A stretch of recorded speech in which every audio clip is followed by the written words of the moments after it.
You hear me? Yes. If you want to ask questions, say a little bit loud. Yeah. My ear is not so good like yours. Okay, so where were you born? I was born in Berlin, Germany. Yeah, and what was life like before the war? Like it was here. Yeah? Yeah, not different. When I was a little kid, it was not much different than it was here. It started, in the middle 30, it got worse. Until then, it was just the way we lived here. I lived in the Lower East Side in New York. You heard about it? Mm-hmm. Yeah. Yeah, I lived about 4 miles away from there. In the there was a mix, mostly non-Jewish people where I lived. Anyway, let's start from when I went to school for 6 years, and then they closed all the schools in Germany. When I was 13 years old, they closed all the schools. There were no more schools in Germany for the Jews. So we had to go to work. I was working in a cemetery to cut up the metal when I was 13 years old for the army. They had fancy buildings with metals all around, and that's what I was cutting up. And when I was it was for about 1 year. When I was 14, I went home. They started sending Jews away already from Germany. So when I came home one night from work, some of our neighbors were standing on the corner and said, "Don't go home, the Gestapo is there." So, and my parents was working someplace else. They were standing on all the corners and said, "Don't go home, the Gestapo is waiting for you." So we went by some non-Jews and we was hiding. And we got together there, and then we was hiding in different places. I was hiding maybe for almost 1 year by 20 different people in Berlin. And I got caught on a black market buying some food for the family. I was 14 years. I was just a week before my 50th birthday. I got caught. And they put me in jail in Germany. It was a big room with 400 some odd people. And I was there for a few months. They sent me out to work to a ladies' jail to put barbed wire around the windows. Anyway, after 4 months, they found out I was Jewish because of the fingerprint. They didn't know I was Jewish. I was there in jail because of the black market. And they sent me to the Gestapo. So I was by the Gestapo. They wanted to know where my parents were. So I said I lived on the street. I don't know where they were. I'm out already 4 months in jail, so I have no idea where they lived. So anyway, a couple of guys came to take us to the collection section from where they sent them to Auschwitz in Berlin. So on the way, I figured it's a good idea for me to run away. But they asked me my name and they put me in handcuffs because my brother ran away from them. Yeah. I had a brother and a sister. My mother, my father, my sister, they still lived underground in Berlin. My brother got caught before, he ran away, and then I didn't know when I got to the collection section, my brother was there, they caught him again. So my brother was a year and a half older than me. So I went to, we went there for a couple of weeks, and then they put us on the train to Auschwitz. And there was a special train one train was special for the people who ran away, who was hiding.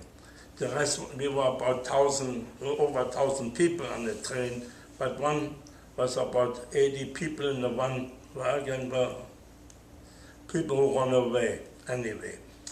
And some of them, we started cutting a hole in the train, in the wagon to get out of there.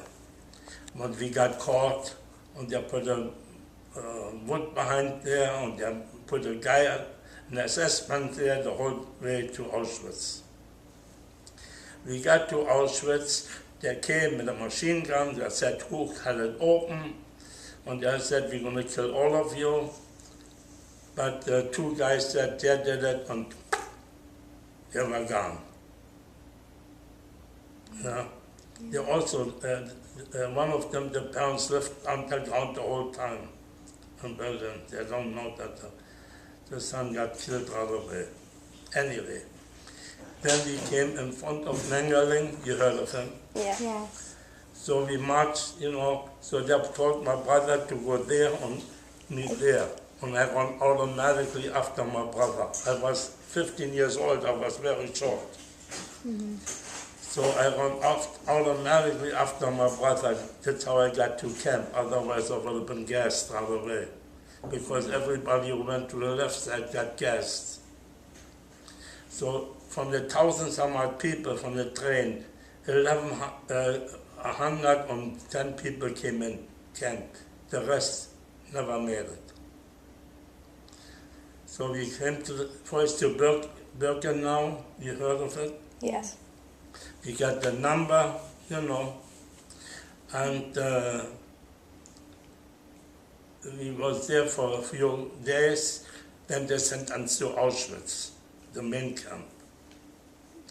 We came to Auschwitz. They separated us, about 5 young guys we were. They kept us in Auschwitz, and the others they sent to Buna, to a different camp.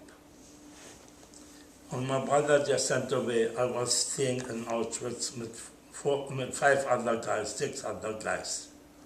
We stayed in Auschwitz, and they put us to train bricklayer, to lay bricks to build buildings. Yeah.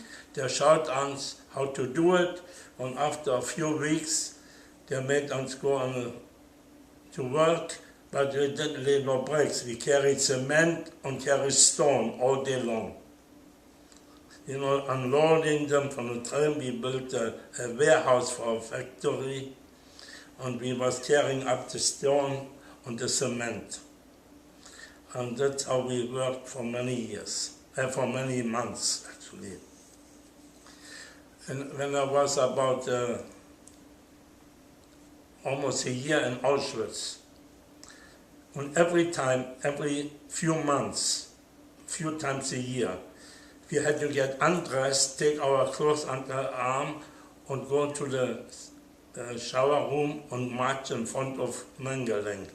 And Mengeling decide who's going to live and who's going to die.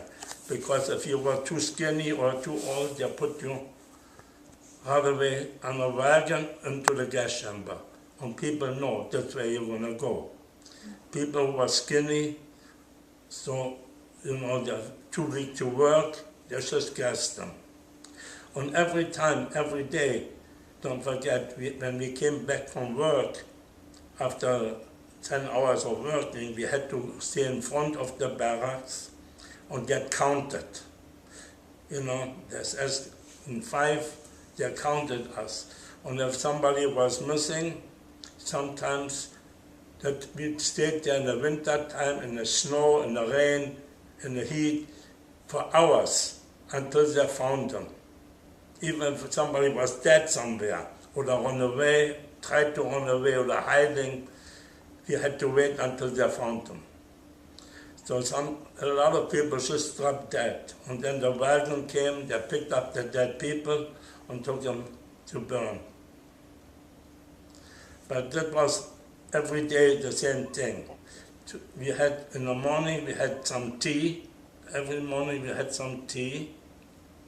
For lunch we had soup, But if you call it soup, we are lucky you found something in there, otherwise it was water. At night we got a piece of bread, about an inch of bread. And that was a meal.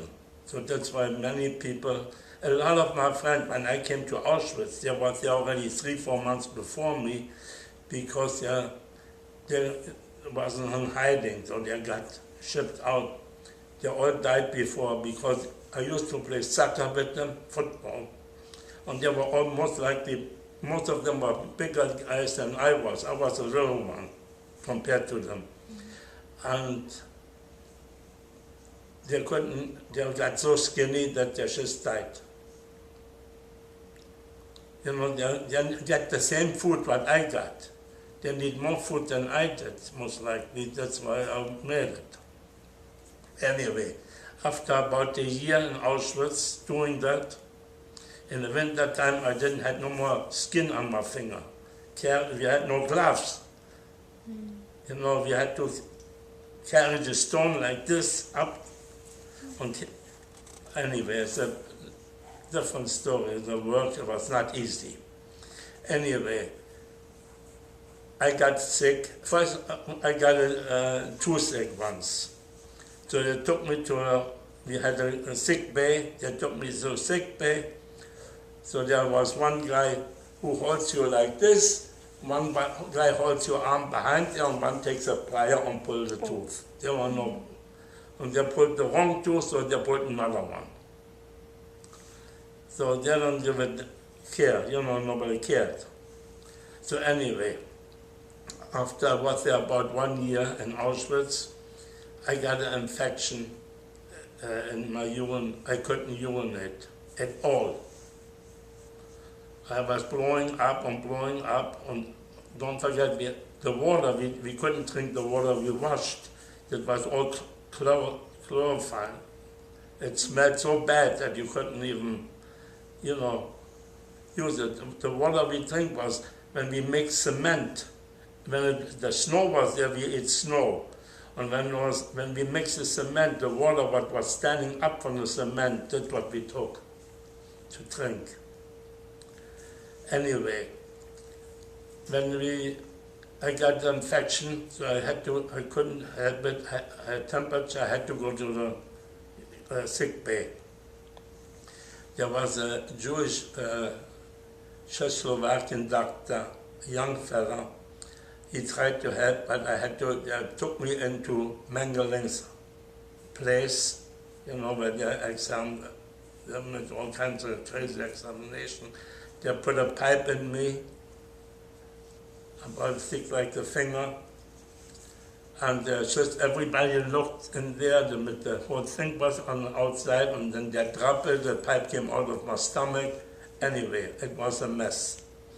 I was there about a couple of days, but the Jewish doctor took me away from there and took me back in the sick bay, and hiding me underneath the beds, because every other day they came to clean out the sick bay. Whoever was sick went right into the gas chamber. If you stayed there more than 3 days, forget it.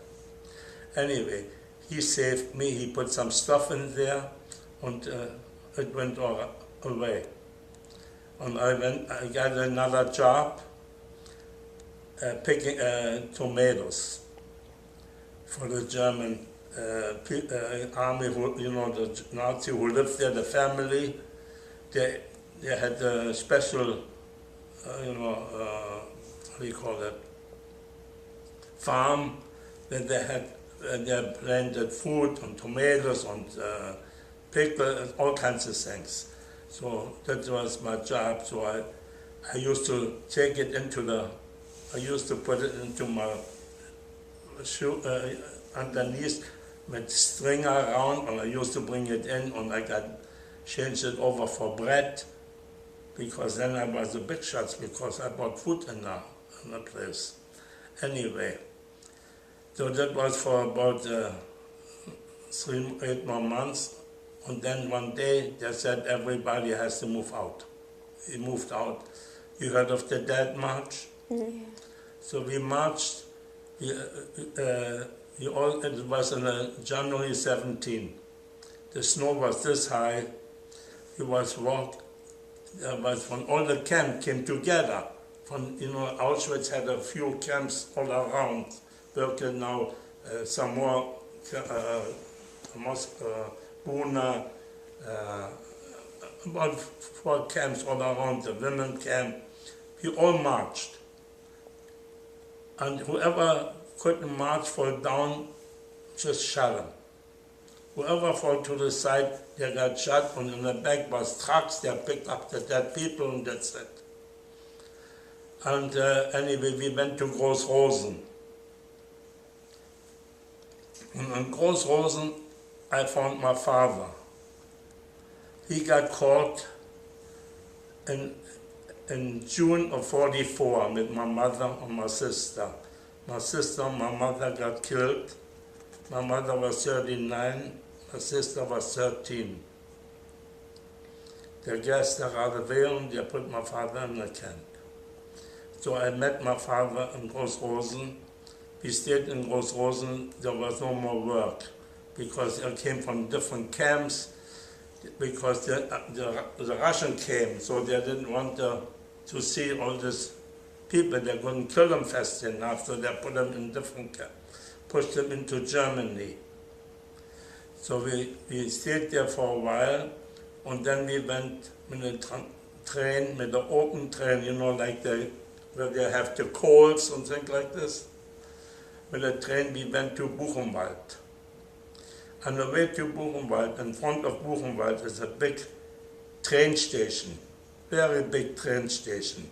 And when we got there, the American plane came, and we were about 2,000 people on the train. There was bombing the train station, and a lot of our people got killed. Some Nazis got killed too, but we were lucky, me and my father, we got into Buchenwald.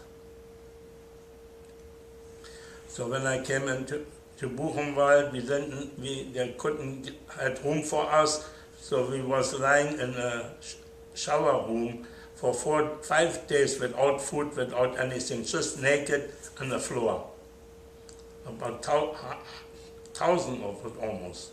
It was a big place, where they give showers for the people once a week or once a month. And then until we got a room in Buchenwald. So we were in Buchenwald a few weeks, there was no more work. We just wait for some food to eat. Once in a while we got soup and that's it. And one day they said they had some extra soup, so I went outside, I left my father there, and they gave me, instead of food, they took me away, about 100 of us, and sent us to another camp, to Berger. In Berger was a camp, we made a hole in the mountain. It was in February of 45. The American was 100 miles away, and we made a hole in the mountain to make a factory. Yeah, and not only us, next to us was a place for POWs, American Jews. They took them from the POW camp and sent them over there. And they worked just like we did, except they were in a different camp. The only difference is they got once in a while a Red Cross package, we didn't. Otherwise they had to work just like we, and they died just like we did. Every week, we were about 1,000 people there, 900 some odd people there.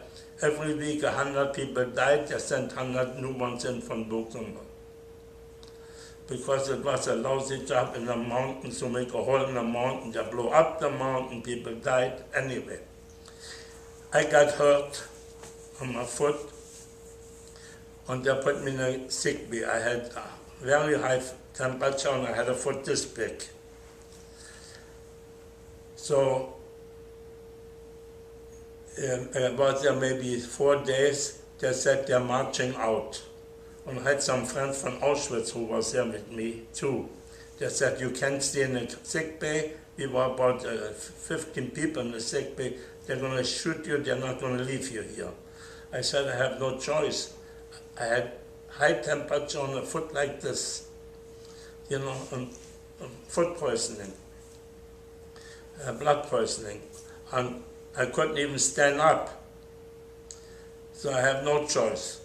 But instead, they marched out on the evening. They took us, the 18, 20 people we were, and put us on the train. We went to Dachau. So in Dachau, they just dumped us in Dachau, and I was laying with a guy for 3 days, with dead people, with 2 guys. They were dead already, and I was lying with them. And one day they came to pick him up, and picked me up, put me on a wagon to burn them. And there was a few people sitting outside. They saw me moving, so they took me off the wagon. They gave me some water, and I felt a little bit better.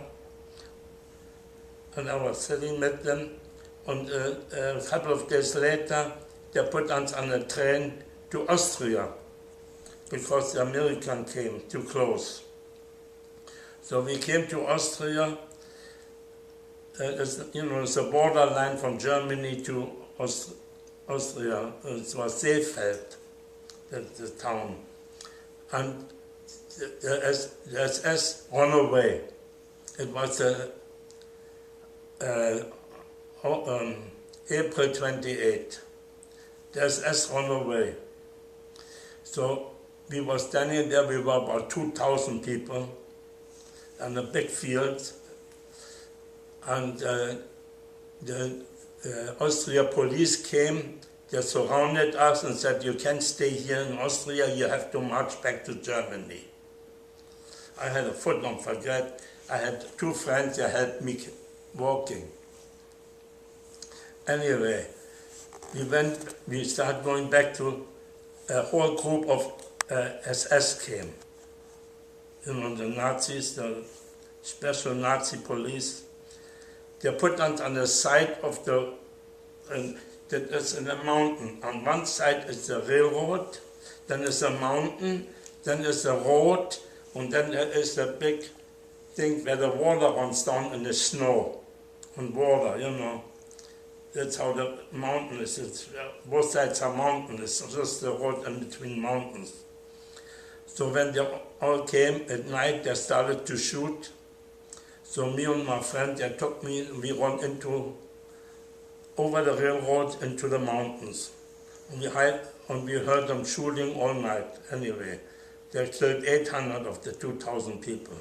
It was Hitler was dead already. It was in end of April. So we was hiding there until May 2nd, and we saw the American came. So the American took me down, we went down to the American when we saw them. They took me right away to the medic and said, you have to cut off my leg. I said, no, I don't want to live without my leg. So they cleaned it out, they gave me injection, and it healed. And then I came in the DP camp, and in Auschwitz, when we were in Buchenwald, I met a lot of people who was together with my brother in the camp, in Buna. So they all told me my brother ran away and he got shot from the Dead March. They saw him run away and they were shooting him. So, but the truth was, he made it to Berlin in January of 45. He made it, he got away, and he made it. And I found my brother half a year after the war. I found my father about 3 months after the war. And the rest, I had 35 people, relatives, uncles, cousins, grandparents, my parents. 3 of them came out alive.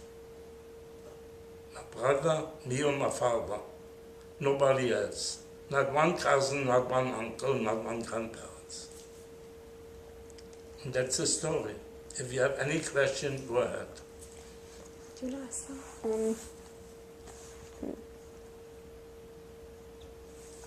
can't read this. Oh, okay. Did you meet any like friends at the? Oh. I'm gonna come over there because I don't Yes. get you well. Yeah. Okay? Yeah, Oh, of course. Did you meet anyone like a friend at the camp that you that survived? Well, Did you meet like any friends at the camp that still survived? yes. One, I didn't find anybody for many years. When I went to Israel, a friend found me. I went with him to Auschwitz together, and he wrote a book, a memory of me. Not only of me, we were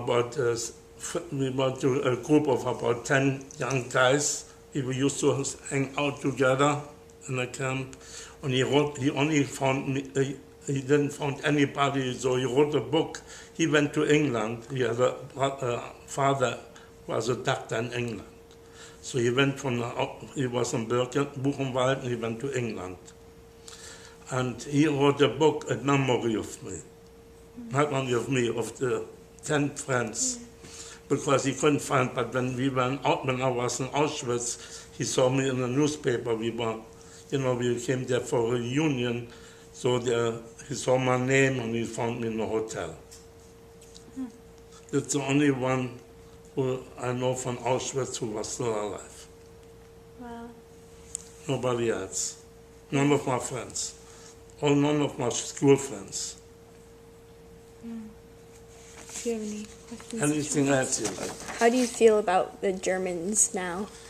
I don't blame the new generation, what the parents do. You can't blame the new generation. You cannot blame, your parents. You cannot.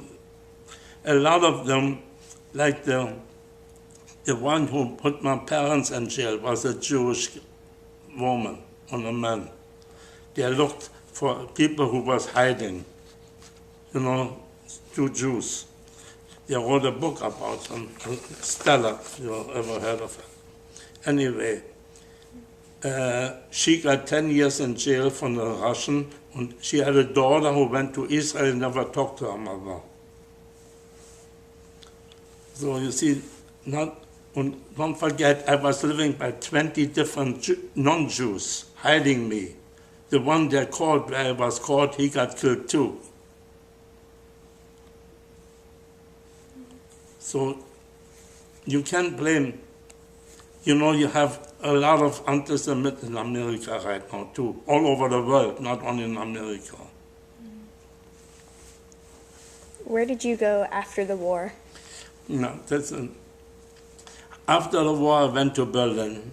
I lived in Bavaria, Garmisch, which was not far from Munich, where I was liberated. I was in a DP camp there. It's a funny story. You want to hear a funny story? Have you heard of the Jewish Brigade? Yeah. You heard of it? It's a part of an English army from Israel and from England. They joined the Jewish Brigade. About thousands of them with tanks and they came to DP camp. They came to a DP camp, and between all of them, I talked to one guy who spoke German. I didn't speak English. And I said, how come you joined the Jewish Brigade? Where did you join it? He went with the Ort. You heard of the Ort? Mm-hmm. Yeah, there's a working organization that teach you electronic, all kinds of things. It's a Jewish, they have them all over the world. It's a Jewish organization. Here too, the Ort, if you can look it up. Anyway, he went with, I said I had a cousin who went with the Ort from Berlin to England. He said, it's a friend of mine. So he wrote my name and he said when he goes back to England, he's going to tell him that I'm still alive. And this people, the Jewish Brigade, went from one DP camp to another DP camp. They went to different DP camps. And in one DP camp, a man asked him the same question. He said, I had a nephew. So he said, My father found out that I was alive. My father asked the same guy between 10,000 soldiers Wow. because he talked German. So he said, my nephew went to England with the old. So he said, I got an address from the... So my father found out that I was alive. But I found my father when I went from one deep, after 3 months, from one deep camp to another one, looking who's still alive. I didn't know any of my family. And I found my father. And then my father went to Berlin, and honey, pick up. And then I went, we went to Berlin, and we came with the first ship to America. Yeah. Okay, so how do you think you can educate people so they never... How do you think that you can educate people so they never forget about the Holocaust? No, they shouldn't, because it can happen any place. It can happen, it's unbelievable, because we lived no different than you lived here when we were kids. Yeah. So can you imagine that? You get a crazy guy as a president who can change, they blame everything on the Jews. They still do it anyway. And that's how the people said the Jews are no good. Wow. And don't forget, in Poland was always much more anti-Semitic than any other country, because they had a lot of Jews, and there was always more. That's why all the death camps were in Auschwitz. It was in Poland. The gas and the killing, most of them, Buchenwald and Dachau and Sachsenhausen, the 3 biggest camps, was not a killing camp where they shoot you. You die of starvation, of work, of things like this, but not gas and shooting. That was only done in Poland. So I think you've covered pretty much everything, all of our questions.